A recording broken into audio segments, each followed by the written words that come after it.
میلاد النبی کے حوالے سے کافی ساری گفتگو ہو گئی ہے۔ آج یہ میلاد النبی کا ہی ایک موضوع ہے کہ حضور علیہ السلام نے اپنے میلاد کی خود بات فرمائی، اپنے میلاد کی خود بات فرمائی، یعنی اپنے بچپن کا تذکرہ کیا، اور پھر حضور علیہ السلام نے اپنے بچپن کے اوصاف کا تذکرہ کیا، آقا علیہ السلام نے اپنے نسب پاک کا تذکرہ کیا، اور اس طریقے سے حضور علیہ السلام نے اس بات کو خود بیان فرمایا۔ اچھا، میلاد النبی میں بعض مرتبہ ہمارے اوپر جو اعتراض کرنے والے لوگ ہوتے ہیں وہ کبھی اس بات کو سوچتے نہیں ہیں کہ یار میلاد النبی کی محفل میں تو بات ہی اللہ کے نبی کی ہو رہی ہوتی ہے صلی اللہ علیہ وآلہ وسلم، حضور کا تذکرہ ہوتا ہے، آقا علیہ السلام کی سیرت پاک پر گفتگو ہوتی ہے، اور حضور علیہ السلام کی سیرت پاک پہ گفتگو کرنا، آقا علیہ السلام کی سیرت کا تذکرہ، حضور کے اوصاف کی بات کرنا، آپ کے شمائل، فضائل اور خصائل بیان کرنا، یہ تو تمام صحابہ کرام اس کو کرتے رہے، دین میں یہ چیزیں روایت ہوتی رہی ہیں، آقا علیہ السلام خود فرماتے رہے، اور یہ پھر بعد میں روایت ہوتی رہی باتیں، جس میں سے پہلی حدیث پڑھنے لگا ہوں تو آپ دیکھیے گا کہ میلاد کے اندر جس چیز کو ہم بیان کرتے ہیں، میلاد میں جس چیز کو خود اہل سنت کے ممبروں سے جو پیغام، جو درس دیا جاتا ہے، وہ آقا علیہ السلام کی احادیث سے صراحاً ثابت ہے۔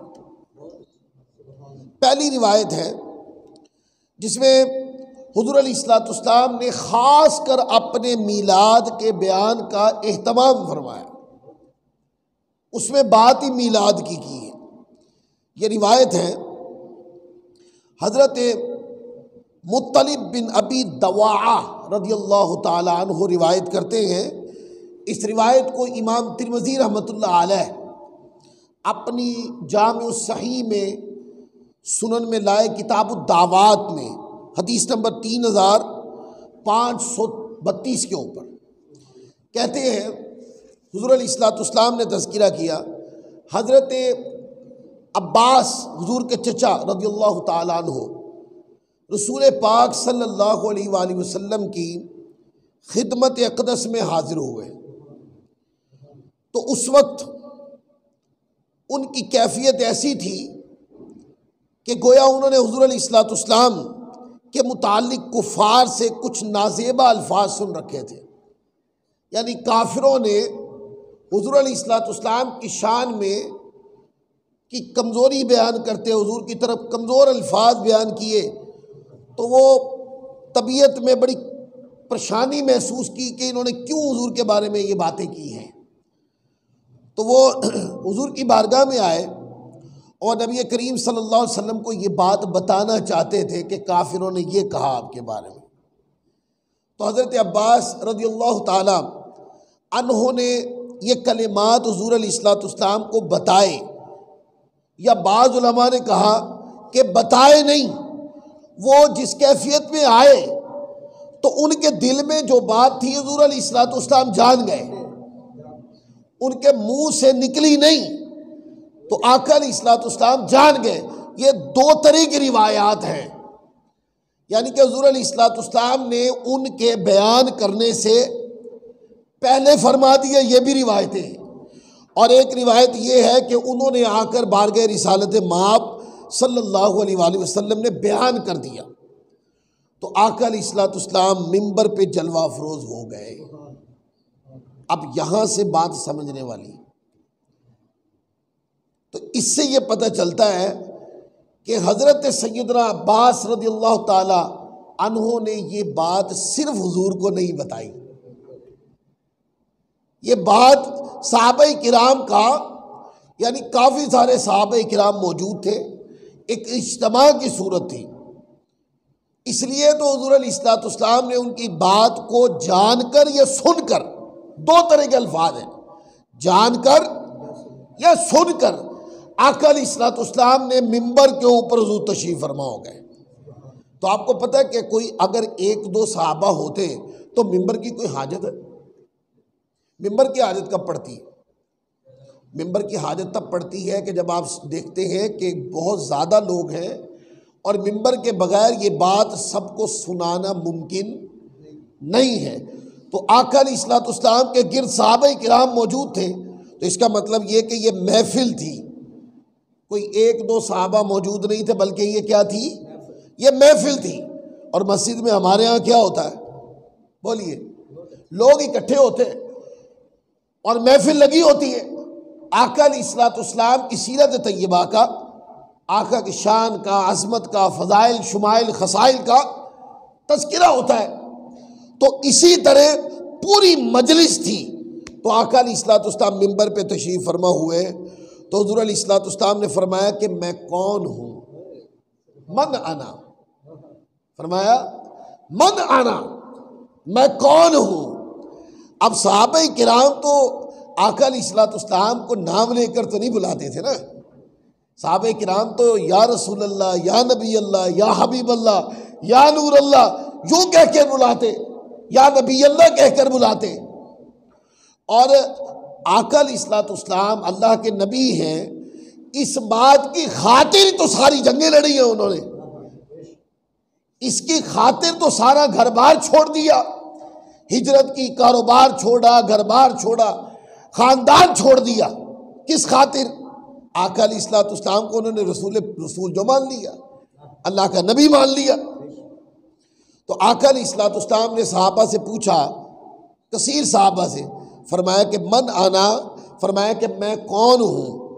تو تمام صحابہ کرام نے عرض کی، یا رسول اللہ آپ پر سلام ہو، حضور آپ اللہ کے رسول ہیں، یعنی آقا آپ تو رسول اللہ ہیں، حضور آپ تو اللہ کے رسول ہیں۔ تو آقا علیہ الصلوۃ والسلام نے خود فرمایا کہ میں محمد بن عبداللہ صلی اللہ علیہ وآلہ وسلم رضی اللہ تعالیٰ عنہ، فرمایا کہ میں محمد بن عبداللہ ہوں۔ نسبت کس طرف کر دی؟ اپنے نسب پاک کی طرف۔ نسبت کس طرف کر دی؟ اپنے میلاد کی طرف۔ نسبت کس طرف کر دی آقا علیہ الصلوۃ والسلام نے؟ آقا علیہ الصلوۃ والسلام نے اپنے بے مثال نسب کی طرف نسبت کر دی اور فرمایا کہ میں محمد بن عبداللہ ہوں۔ اللہ تعالیٰ نے جب مخلوق کو پیدا کیا تو اس مخلوق میں سے بہترین گروہ جو انسانوں کا تھا، بہترین گروہ کے اندر مجھے پیدا کیا۔ اب یہ لفظ آگے نا کہ مجھے پیدا کیا، صحابہ سے سوال پوچھا کس چیز کا تھا؟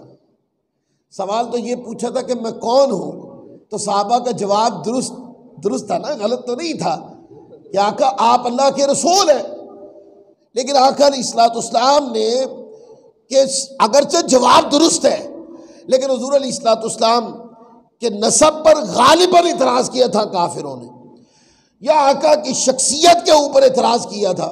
تو حضور علیہ الصلوۃ والسلام نے فرمایا کہ میں محمد بن عبداللہ ہوں۔ جب اللہ تعالیٰ نے انسانوں کے گروہ کو پیدا کیا، انسانوں کو پیدا کیا، تو جو انسانوں کا بہترین گروہ تھا، فرمایا کہ مجھے اس میں سے میرا میلاد ہوا۔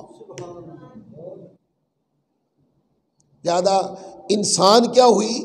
اشرف المخلوقات، اور اشرف المخلوقات میں ایک واحد ذات ہوں کہ جو سب میں بے مثال ہوں۔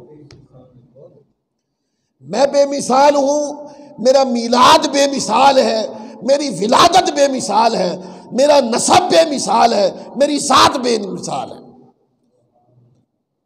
اب اپنی ذات کی فضیلت پر کون گفتگو کر رہے ہیں؟ آقا خود گفتگو فرما رہے ہیں۔ شان کس کی بیان ہو رہی ہے؟ آقا دو جہاں صلی اللہ علیہ وآلہ وسلم کی شان بیان ہو رہی ہے، اور کن کون رہا ہے؟ حضور خود بیان کر رہے ہیں، اور سننے والے کون ہیں؟ صحابہ کرام ہیں۔ حضور اپنے میلاد کی بات کر رہے ہیں، میلاد کے شرف کو بیان کر رہے ہیں، میلاد کی افضلیت کو بیان کر رہے ہیں، میلاد کے کمالات کو بیان کر رہے ہیں، نسب پاک کی طہارت کو بیان کر رہے ہیں، اپنی اونچی ذات اور اونچے ذکر کو بیان کر رہے ہیں۔ اور صحابہ کرام کی مجلس ہے، حضور خطاب فرما رہے ہیں، صحابہ یہ خطاب سن رہے ہیں۔ کوئی نیا خطاب تو نہیں ہے نا، وہی خطاب ہے جو انہی کتابوں سے پڑھ کر میلاد النبی کے جب ایام آتے ہیں تو ہماری مجالس میں ہو رہا ہوتا ہے۔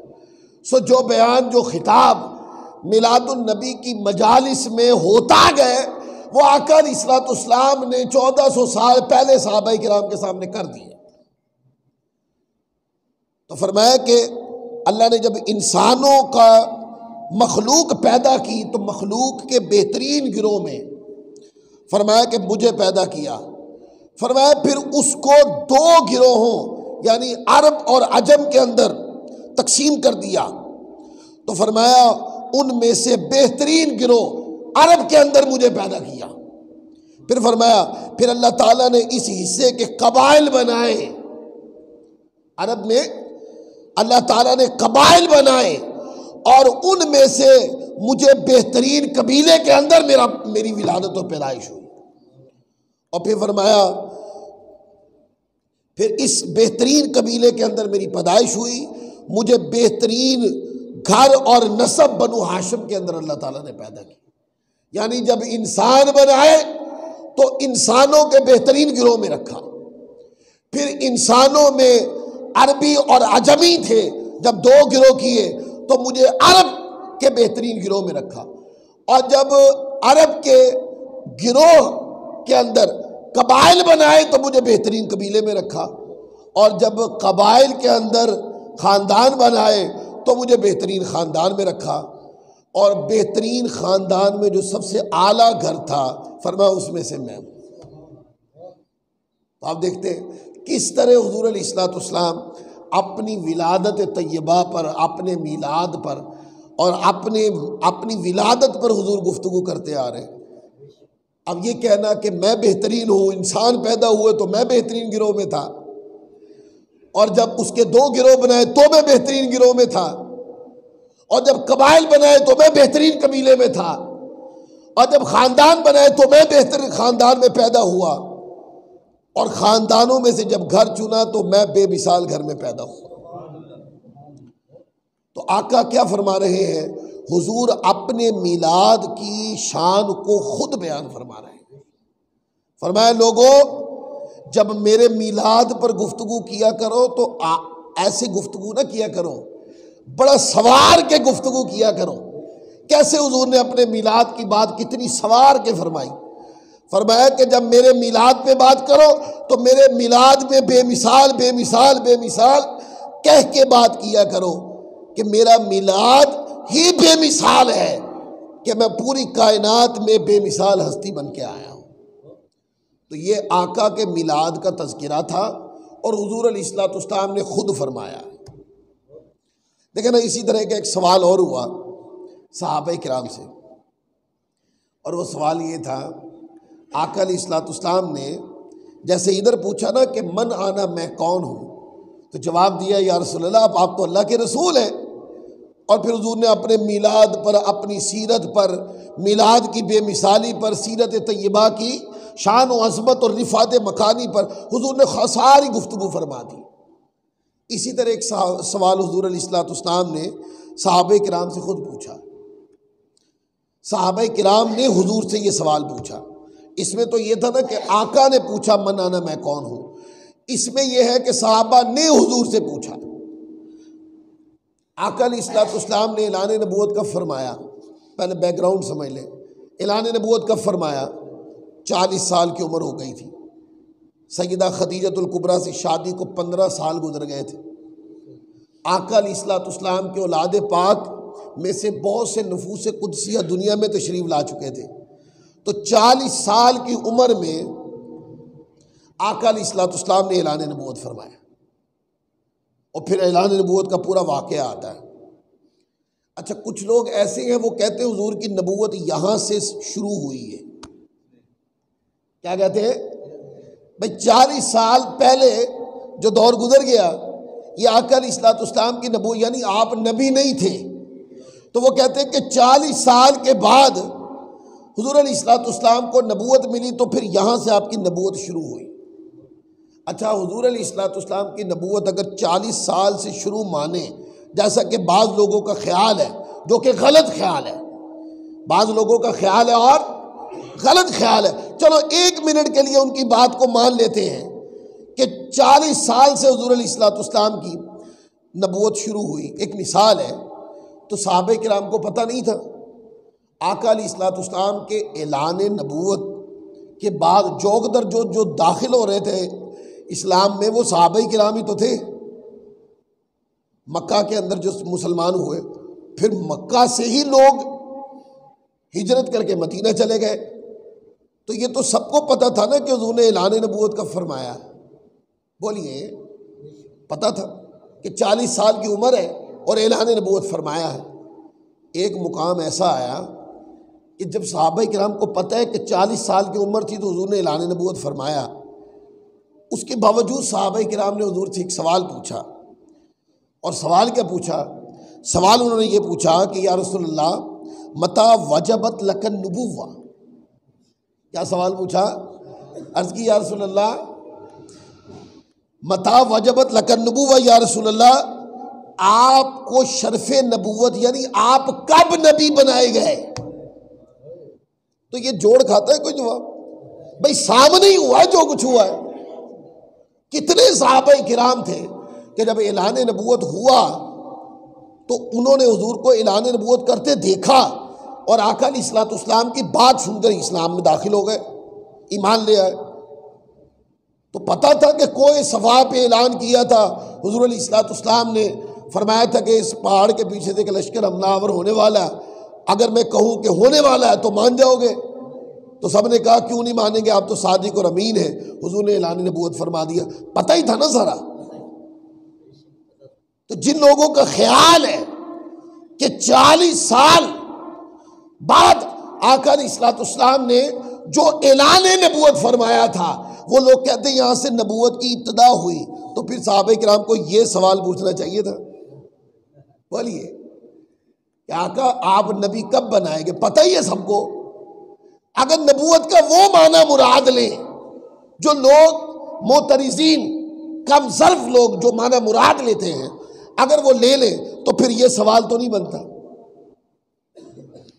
کہ یا رسول اللہ آپ کب نبی بنائیں گے؟ اور آقا علیہ الصلوۃ والسلام نے بھی نہیں فرمایا کہ میں تو آپ تمہارے سامنے ہی میں نے اعلان نبوت کیا تھا جب میری عمر 40 سال تھی، تو کوئی صفا پہ کھڑا ہو کر جو میں نے اعلان کیا تھا وہ اعلان نبوت ہی تھا، وہ میری نبوت کی ابتدائی تھی۔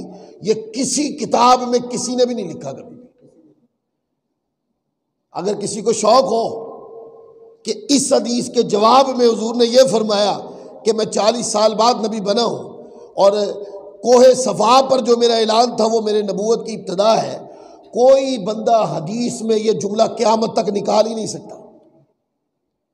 بڑے بڑے زوراور لوگ آئے، تھک گئے، پر یہ جملہ نہیں نکال سکے۔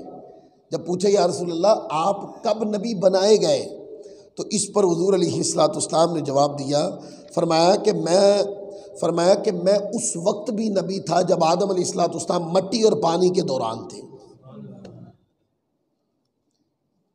وآدم بین الروح والجسد، جب آدم علیہ الصلوۃ والسلام جسم اور روح کے درمیان تھے، فرمایا کہ میں اس وقت بھی نبی تھا۔ اب بولیے، اب دونوں مسئلوں میں تطبیق دینے کے لیے اگر آپ کہیں تو اہل سنت کے پاس تطبیق ہے، اگر آپ کے پاس ظرف ہے بات سمجھنے کے لیے، بات قبول کرنے کے لیے کہ قاری صاحب یہ دونوں حدیثوں کو جوڑے ایک مفہوم بنائے جو قابل قبول ہو، تو وہ میں دے دیتا ہوں۔ یہ کہنا کہ حضور 40 سال کے بعد نبی بنائے گئے، وہ جو اعلان نبوت 40 سال بعد فرمایا وہ حضور کی نبوت کی ابتدا ہے، تو پھر یہ حدیث غلط ہو جائے گی۔ ایک صاحب آئے کہنے لگے یہ جو حدیث پڑھی ہے نا آپ نے، یہ حدیث ضعیف ہے، تو میں نے کہا اس کا ضعف بیان بھی کریں۔ یہ حدیث حسن ہے، ائمہ نے اس کے اوپر ضعف کا اطلاق نہیں کیا، اس کی معنویت کو درست قرار دیا، اور اس کے 2 یا 3 متون ایسے ہیں جس کو ائمہ دین نے حسن قرار دیا، یہ لائق دلیل حدیث ہے۔ تو آقا علیہ الصلوۃ والسلام کی یہ شان ماننے کے لیے تطبیق یہ ہے، تطبیق کہتے ہیں 2 حدیثوں کے مضمون جو ظاہری طور پر آپ کو مختلف نظر آئے، اس کے اندر ایسی گرہ قائم کر دینا کہ بیک وقت دونوں پہ عمل ہو جائے۔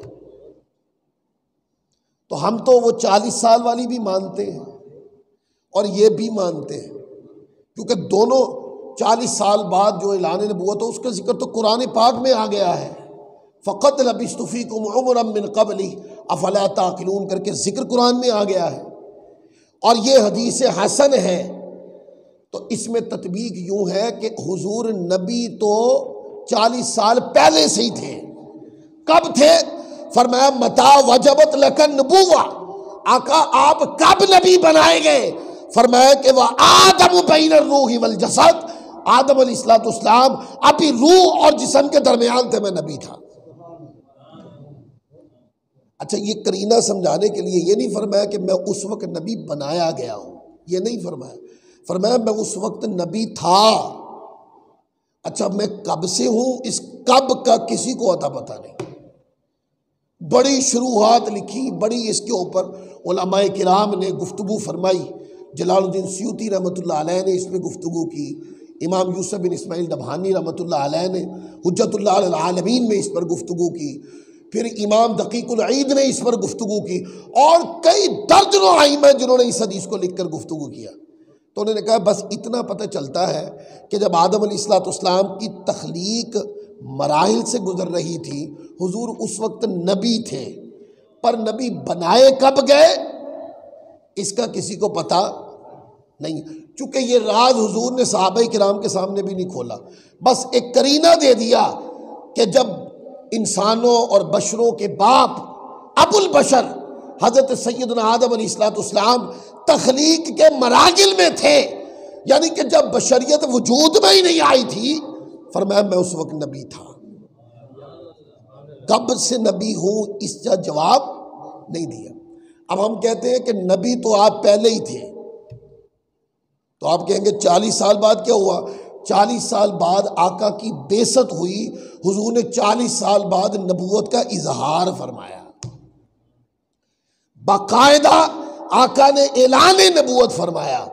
تو دیکھیں، ابتدائے نبوت اور ہے، اعلان نبوت اور ہے، حقیقت نبوت اور ابتدائے نبوت اور ہے، اور اظہار نبوت اور ہے۔ ہو سکتا ہے کہ 40 سال کے اندر حضور علیہ السلام شرف نبوت سے تو مامور تھے، لیکن اعلان نبوت کا حکم نہ تھا، اور جب آقا علیہ السلام کی عمر پاک 40 سال گزر گئی تو پھر حضور علیہ السلام کو حکم ہوا تو آپ نے اعلان نبوت فرما دی۔ اس کی بڑی حکمتیں، بڑی اس کے اندر حکمتیں اور فوائد ہیں۔ ایک فائدہ یہ ہے کہ 40 سال بعد اعلان نبوت کیوں کروایا؟ 40 سال بعد اعلان نبوت کیوں کروایا؟ پہلے کروا دیا جاتا۔ آپ نے دیکھا جب بندہ 40 سال کی عمر میں آ جاتا ہے تو تقریباً وہ اپنی زندگی کا آدھے سے زیادہ حصہ گزار چکا ہوتا ہے، ایسے کیا کہ نہیں؟ اور 40 سال کی عمر جو ہوتی ہے وہ زندگی کے تقریباً سارے تجربات سے گزر جاتی ہے، مطلب بھی بچپن سے بھی، لڑپن سے بھی، جوانی سے بھی، شباب کی جوانی میں سے بھی، اور بڑھاپے کی ابتدا میں عمر داخل ہو جاتی ہے، تو زندگی کے جو سارے تجربات ہوتے ہیں اس سے بھی بندہ گزر جاتا ہے۔ تو آپ نے دیکھا جب حضور علیہ السلام نے اعلان نبوت فرمایا تو آقا کی سیرت طیبہ نے، حضور کے کردار بے مثال نے کافروں کے اوپر چھاپ کیا چھوڑی تھی؟